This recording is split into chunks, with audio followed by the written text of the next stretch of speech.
I made one video. Now what?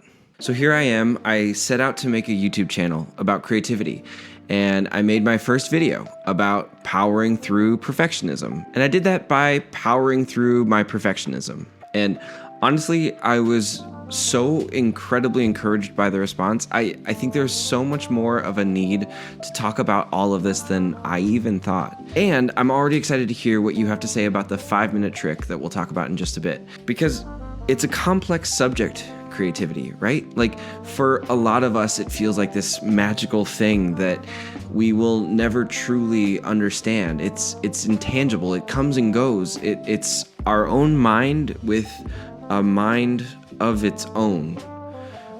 But I believe it can be tamed. Not to the point of domestication like a house cat or a lap dog. It's always going to be a wild animal. But one that we can live amongst. I know we're getting really poetic here, but I think that the point is that you can grow your creative muscles. Like, you can work them out. There's real and practical ways for you to do so. And so this is where you can keep me accountable, because I can sometimes struggle to keep something that I started going. I did the first video. I showed myself that I could do it. And now there's this small part in me that already feels like, well, I did it. I don't have anything to prove to myself. For years, I've been thinking, hey, maybe I could make one of those little videos on the YouTubes, and by golly, I did. So what's next? What else is out there? Now, don't worry, I'm not just going to give up and abandon the things that I said in genuine passion earlier. I really think that we're onto something, and I'm so excited to see where we can bring it together. I mean, we formed this deep synergistic bond in that single 12-minute YouTube video, right? Of course I'm kidding, but along with my excitement to keep having these conversations, I'm also here now processing my own tendency that I have to fight a little bit at this point. But this conversation isn't just about me. I want to know, how do you deal with finishing a project once you get started? Because you might just be wired differently from me. A lot of people struggle so hard to get the ball rolling, but once it does, it can just keep kind of cruising forward. And if that's you, that's great. But also stick with me, because I think we can bring some more awareness to what's happening at that stage for you. But if you're more like me, struggling in some way with following through at all, let's talk about how we can keep that momentum going. But first, let me talk about my favorite part of the creative work, and that is proving the concept. You know, find a problem, find a path through it, and then find the solution. Whoop-pow! Every time I get to see the puzzle pieces all click into place. It's like the thrill of solving a puzzle, really. Yeah, you can quote me on that. And so, because I love it so much, my consistent issue is that I find a creative problem, I work until I solve it, and then I move on. Whether it's designing a logo for a client, or a prototype for a board game, or even a podcast episode pilot, I often just get far enough in the project to prove to myself that the solution works, the brand is cohesive, or the concept is sound.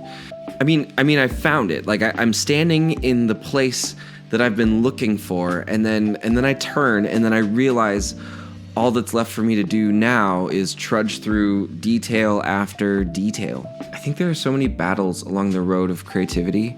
There's finding that idea, there's fighting your own perfectionism, there's making the time for it, there's proving your concept, and then if you get that far, you may have won the battle of getting started, but now you face the war, which is continuing.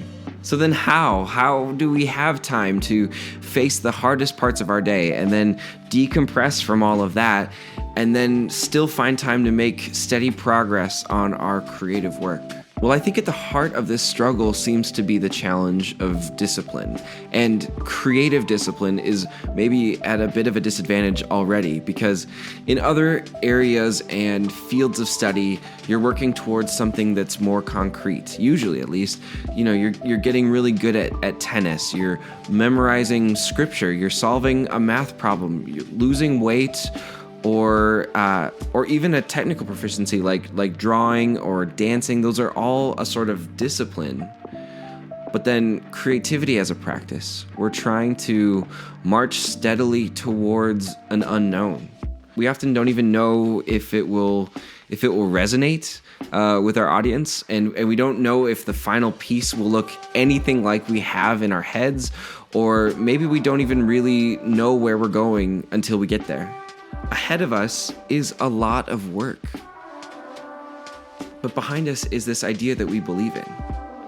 And we definitely can't go back to before the idea came. It's a vision for the future state of the world that has our solution. It's not a solid object that we can grab out of thin air and just stuff it down into a box. An idea is this ethereal projection that casts from our own body. And I don't really think it ever truly fades away as long as there's a light in us. As long as we truly believe that it's something that would make the world better, no matter how big or how small it is. Okay, as I'm sure you can guess, this is not a conversation about 1, how to stuff your dreams down into a box, or 2, how to stay exactly where you are. So that leaves us with option 3, move forward. Remember, the idea is what's pushing behind us, and the work is what's pulling ahead of us. And so the only option here is to move forward. Here's the deal. It doesn't require exhaustive leaps and bounds. Most of us don't have time for that anyways. But our creative practice is greatly helped by gained momentum, and it's greatly hurt by lost momentum. So what does that mean? Well, for example, I have started and stopped exercise routines many times in my life. There have been seasons where I was able to work out every single day, and other seasons where I just glare at that elliptical machine every time I walked past it. The thing that always caught me was the momentum. Like, I would be gone for the weekend, or I would be sick for a few days. Even something small would be enough to throw me off of my whole rhythm. Is that you with your creative work? Okay, well, here is the big secret that we've been building up to. It's groundbreaking. Ready? Do a little bit every day. I know that idea probably never crossed your mind before, right? A little bit every day. I didn't even know that math could work like that. No, I get it. It seems pretty obvious, but when you hear it, is there still a part of you that hears do a lot every day?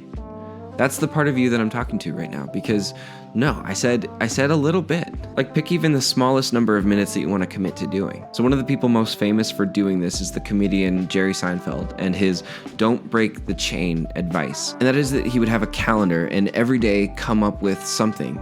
Anything. It could be pages, it could be just one joke. He just had to write something on his big yellow legal pad, and if he did, he got to draw a big red X on that day. That is it. That's the trick. And I'm even so aware that it's a trick that I call it what it is, and yet it still works on me. The days where it feels hardest to get started exercising, just commit to doing 5 minutes. You can usually spare that amount of time at some point in your day, right? And I consistently find that doing those 5 minutes goes by so much faster than I expect. And then at that point, I'm already in it, and I might as well do another 5 minutes. And then a half hour later, I realize I just did a full workout. And even the days that it really stops at 5 minutes, I still feel like the momentum rolls into the next day, and then the day after that.